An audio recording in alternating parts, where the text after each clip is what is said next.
अमेरिकेच्या अध्यक्षपदासाठी सुरुवातीच्या आता कलानुसार आपण जर पाहिलं तर डोनाल्ड ट्रम्प यांची आघाडी पाहायला मिळते आणि विजयाच्या घौडदौड जी आहे ती देखील आता ट्रम्पच्या बाजूनी झालेलं पाहायला मिळतंय। ट्रम्प जर पुन्हा एकदा प्रेसिडेंट ऑफ अमेरिका झाले तर याचा भारतावर काय परिणाम होऊ शकतो आणि पुन्हा एकदा अमेरिकेच्या जनतेने ट्रम्प यांच्या बाजूने का कौल दिला असेल या सगळ्याविषयी बोलण्यासाठी माझ्यासोबत विनय चाटी आंतरराष्ट्रीय घडामोडींचे अभ्यासक आहेत। सर, काय नेमके कारण असू शकतात? आत्ताचा जर आपण इनिशियल स्टॅटिस्टिक्स बघितले तर ट्रम्पला मोठा लीड तिथे अमेरिकेत मिळतोय, त्यांची नेमकी त्या विजयाची काय कारणं असू शकतील? तुम्ही म्हणताय ते बरोबर आहे। आत्ताचे प्राथमिक कल आणि प्राथमिक चाचण्या जर पाहिल्या तर अमेरिकेच्या अध्यक्षपदी ट्रम्प येणार हे जवळपास नक्की झालं आहे। अमेरिकेच्या अध्यक्षपदी निवडून येण्यासाठी एकूण 50% आसपास एकूण मतदानाच्या लागतं आणि 270 इलेक्ट्रोल वोट ज्याला म्हणतात ते लागतात। त्यापैकी आत्ताच्या कलानुसार 264 इलेक्ट्रोल वोट्स ट्रम्प यांना मिळालेले दिसत आहेत। त्यामुळं नक्कीच अमेरिकेच्या अध्यक्षपदी ट्रम्प येतील असं म्हणायला जागा आहे। ट्रम्प पुन्हा एकदा अमेरिकेच्या अध्यक्षपदावर निवडून येण्यामागं अनेक कारणं आहेत। त्यातलं सगळ्यात महत्त्वाचं कारण जर आपण म्हटलं तर बदललेली जागतिक परिस्थिती, ज्याला आपण भूराजकीय किंवा जिओ स्ट्रॅटेजिक परिस्थिती म्हणतो, त्या भूराजकीय भूसामरिक परिस्थितीमुळं अमेरिकेसमोरची जी आव्हानं आहेत ती फार मोठ्या प्रमाणात वाढलेली आहेत। दुसरा मुद्दा त्यातला असा म्हणता येईल की एकेकाळी जागतिक राजकारणामध्ये जो अमेरिकेचा दबदबा होता, प्रामुख्याने USSR म्हणजे सोव्हिएट रशियाच्या पतनानंतर 1989-90च्या दशकापासून जगाचं राजकारण हे एकतर्फी किंवा एक केंद्री व्हायला सुरुवात झालं, ज्याला युनिपोलर आपण म्हणतो। त्या युनिपोलर राजकारणाला नंतरच्या काळामध्ये चीन असेल किंवा नंतर वेगवेगळी राष्ट्रसमूह जे निर्माण झाले, ब्रिक्ससारखा राष्ट्रसमूह असेल, शांघाय कोऑपरेशन ऑर्गनायझेशनसारखी एक संस्था असेल, SCO असेल, यांच्या माध्यमातून त्या युनिपोलर एककेंद्रीय राजकारणाला बहुकेंद्रीय राजकारण किंवा बहुकेंद्रीय सत्ता समतोल या दृष्टीकडं या दिशेने जगाची वाटचाल चालू होते। त्यामुळं अमेरिकेचं जे सामर्थ्य होतं किंवा अमेरिकेची जी एक केंद्री सत्ता होती, एक छत्री सत्ता होती, त्या सत्तेला जगभरामध्येच धक्के बसायला सुरू झाले। अमेरिकेमध्ये जो बायडेन यांच्या कालावधीमध्ये अनेक चुकीचे निर्णय घेतले गेले असं रिपब्लिकन्सचं म्हणणं आहे। डेमोक्रॅटिक्स आणि रिपब्लिकन्स हे अमेरिकेत आलटून पालटून सत्तेवर येत असतात आणि जनरली प्रत्येक अध्यक्षाला 10 वर्षाचा कार्यकाळ 12 वर्षाचा कार्यकाळ ही अमेरिकेची जनता देते असं एक लक्षात आलेलं आहे। मात्र यंदा कदाचित प्रथमच असं व्हायची शक्यता आहे की एकाच कार्यकालानंतर जो बायडेन यांना पाय उतार व्हावं लागण्याची शक्यता दिसते। त्याला त्यांची धोरणं कारणीभूत आहेत। प्रामुख्याने त्यांनी भारताच्या दृष्टीने ज्याला आपण मध्य आशिया म्हणतो, त्या मध्य आशियामध्ये त्यांनी घेतलेले निर्णय, त्यांनी राबवलेली धोरणं असतील, चीनबरोबरचा त्यांचा एकूणच व्यवहार असेल। चीन वेगवेगळ्या क्षेत्रामध्ये अमेरिकेला डोईजड होतो आणि त्यांना रोखण्यामध्ये बायडेन प्रशासनाला फार मोठ्या प्रमाणात अपयश आलेलं दिसतं आहे।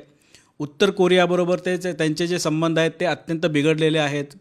त्याचबरोबरनी डोनाल्ड ट्रम्प यांनी बायडेन यांच्या आर्थिक जी धोरणं आहेत त्या आर्थिक धोरणावर सुद्धा मोठ्या प्रमाणात टीका केलेली आपल्याला दिसते। इकॉनॉमिक रिवायटल नावाचा प्लॅन जो आहे ते घेऊन येतात आणि त्यांना अमेरिकेतल्या मोठ्या उद्योजकांचा पाठिंबा आहे असं दिसतं आहे। म्हणजे ट्विटरचे इलॉन मस्क तर त्यांचं ट्विटर हे अधिकृतपणे त्यांनी डोनाल्ड ट्रम्प यांच्या प्रचारासाठी वाहिल्यासारखं दिसतं आहे। तर त्यातनं अमेरिका आत्ता आर्थिक आघाडीवर काय पद्धतीने स्ट्रगल करते, लढा देते हे आपल्याला दिसतंय। एक मुद्दा असा होता की इलिगल इमिग्रेशन आणि इकॉनॉमिक रिव्हायटलायझेशन, जे या दोन्ही प्रमुख धारणा किंवा भूमिका ज्या डोनाल्ड ट्रम्प यांच्या आहेत, या दोन्ही भूमिकांमुळे, या दोन्ही धोरणांमुळे अमेरिकेतल्या नागरिकांचा एक मोठा फायदा किंवा त्यांना हे जे समोर ठेवलेला अजेंडा आहे त्याच्यामुळे त्यांच्या एनकॅश वोटिंगमध्ये जास्त झालं असं वाटतं। बरोबर आहे। अमेरिका आणि अमेरिकेतले राजकीय जर सेटअप आपण लक्षात घेतला तर प्रामुख्याने अमेरिकेत रिपब्लिकन आणि डेमोक्रॅटिक ह्या दोन पक्षांची आलटूनपालटून सत्ता येते असं आपल्याला दिसतं। यामध्ये रिपब्लिकन्स जे आहेत ते राष्ट्रवादी मानले जातात, प्रामुख्याने त्यांना उजव्या विचाराचे असं मानलं जातं, तर डेमोक्रॅटिक जे आहेत ते डाव्या विचाराचे मानले जातात। आणि स्वाभाविकपणे कुठल्याही राष्ट्रवादी विचाराचा पक्ष जो आहे तो त्या राष्ट्रापुरता, त्या राष्ट्राच्या एकूणच उन्नतीचा विचार करत असतो असं म्हणण्यास जागा आहे। त्यामुळं मेकिंग अमेरिका ग्रेट अगेन हे जे त्यांचं स्लोगन आहे ट्रम्प यांचं, ते लोकांना भावलेलं दिसतं आहे. दुसरं म्हणजे 2012-13 नंतर जी अरब देशांमध्ये क्रांती व्हायला सुरुवात झाली, त्या अरब क्रांतीनंतर मोठ्या प्रमाणामध्ये अरब देशातून मग युरोपियन देश असतील किंवा अमेरिका असेल, इथे मोठ्या प्रमाणात स्थानांतर विस्थापन जायला आपल्याला दिसतं आहे.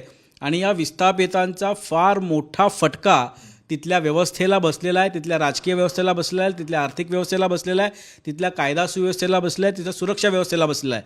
त्यामुळे स्वाभाविकपणे अमेरिकेतली जे नागरिक आहेत त्यांना हे जे विस्थापित आहे त्या विस्थापितांना बाहेर काढावं अशी त्यांची धारणा आहे, त्यांची मागणी आहे. दुसरा मुद्दा असा आहे की जे मेक्सिको म्हणजे दक्षिण अमेरिकेतनं जे अमेरिकेत होणारं विस्थापन आहे, त्या विस्थापनाबाबतसुद्धा या लोकांमध्ये प्रचंड नाराजीची आणि चिडीची भावना आहे. त्यामुळं मेक्सिकोच्या आखातामध्ये भिंत घालून किंवा कुंपण घालून ते आखात बंद करावं किंवा ती सीमारेषा बंद करावी अशी सुद्धा अमेरिकनांची मागणी आणि ट्रम्पनी त्याला पाठिंबा दिला आहे. त्यामुळे एकूणच ट्रम्पची जी राष्ट्रवादी धोरणं आहेत, नॅशनलिस्ट अप्रोच आहे, तो अमेरिकेच्या लोकांना भावलेला असा दिसतोय. अमेरिकेच्या राष्ट्राध्यक्ष पदाचा जो उमेदवार म्हणजे जो प्रेसिडेंट असतो फायनल निवडून आलेला, त्याचा एक दबदबा संपूर्ण जगावर असतो असं देखील म्हणतात. अमेरिका हे पॉवर हाऊस आहे. भारताचा प्रश्न असेल आपण तो नंतर घेऊ, पण एकंदरीतच आता ट्रम्प जेव्हा निवडून येतील, ते निवडून आल्यानंतर ट्रेड असेल, इमिग्रेशन असेल, डिफेन्स असेल, यासारखे जे अनेक प्रश्न आहेत त्याचा परिणाम जो आहे तो जागतिक स्तरावर कसा होईल असं वाटतं? स्वाभाविक आहे, अमेरिकेचे राष्ट्राध्यक्ष जे आहेत ते आजसुद्धा जगातली सर्वात ताकदवान व्यक्ती मानली जाते.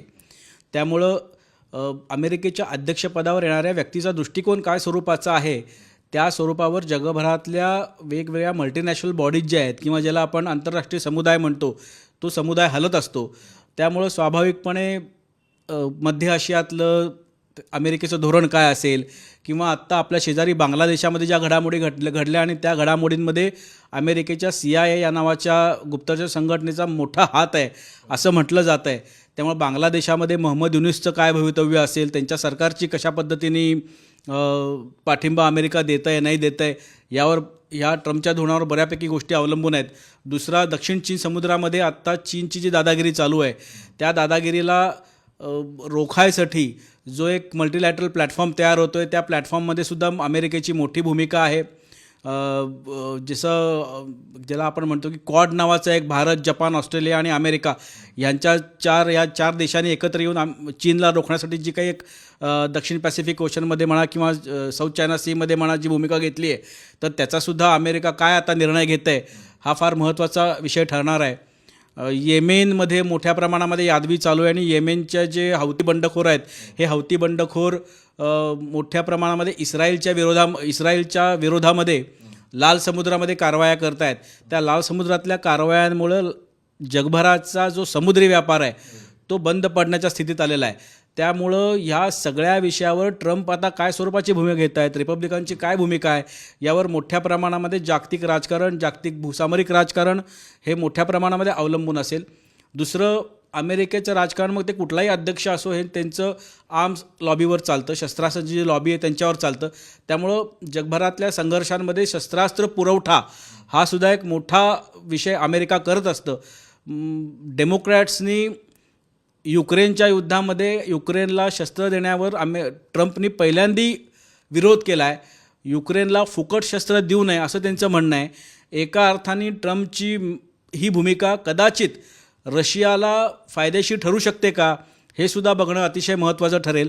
त्यामुळे युरोपियन देशामध्ये ट्रम्प सत्तेवर येऊ नयेत यासाठी देव पाण्यात घालून बसलेले राजकीय नेते आहेत. त्यामुळे ट्रम्प जर सत्तेवर आले तर जगाचं भूराजकीय जे समीकरण आहे ते मोठ्या प्रमाणात बदलणार आहे, शंका नाही. शेवटचा प्रश्न भारताच्या संदर्भातला हा प्रश्न असेल. मोदींचे म्हणजे पंतप्रधान मोदी आणि डोनाल्ड ट्रम्पचे अनेक वेळा संबंध आलेले आहेत. दोघेही एकमेकांना खूप चांगले मित्र मानतात असे देखील मानलं जातं. ट्रम्प निवडून आल्यावर थेट परिणाम भारतावर कसा होऊ शकतो? नरेंद्र मोदी हे कसलेले राजनीतिज्ञ ज्यांना आपण स्टेट्समन म्हणतो आणि त्यांनी अत्यंत कमी वेळामध्ये जागतिक राजकारणामध्ये एक मोठ्या प्रमाणात आपला स्वतःचा आणि भारताचा दबदबा वाढवला यात शंका नाही. ट्रम्प आणि मोदींच्या पहिल्या काळात आणि ट्रम्पच्या पहिल्या कार्यकाळामध्ये खूप चांगले संबंध, सख्य आपल्याला दिसलं आहे आणि या दोन्ही स्वाभाविकपणे दोन्ही अध्यक्षांची किंवा दोन्ही सरकार प्रमुखांची जी केमिस्ट्री असते ती त्या दोन्ही देशांच्या व्यवहारामध्ये, त्या दोन्ही देशांच्या संबंधामध्ये दिसते, आपल्याला स्पष्टपणे दिसून येते. त्यामुळे ट्रम्पच्या काळामध्ये भारत आणि अमेरिका यांच्यात सौहार्दाचे संबंध असलेलं आपल्याला दिसतं आहे.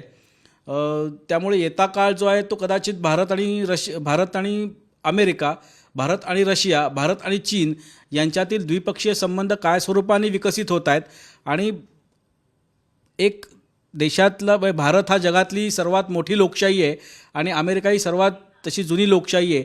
त्यामुळे या दोन लोकशाहींमधलं संपर्क, या दोन लोकशाहीमधला संबंध हा कशाप्रकारे वृद्धिंगत होतो आहे हे सुद्धा पाहण्यासारखं ठरेल. मात्र यात काही शंका नाही की ट्रम्प यांच्या दुसऱ्या कार्यकाळामध्ये भारत आणि अमेरिका, मोदी आणि ट्रम्प यांच्या पर्सनल इक्वेशनच्या बळावर हे संबंध नक्कीच वृद्धिंगत होतील. कारण अनेकदा रिपब्लिकन असतानाच, म्हणजे जेव्हा जेव्हा रिपब्लिकन सत्तेवर होते तेव्हा भारत आणि अमेरिका यांच्यातले द्विपक्षीय संबंध वरच्या स्तराला गेल्याचं आपल्याला दिसतं.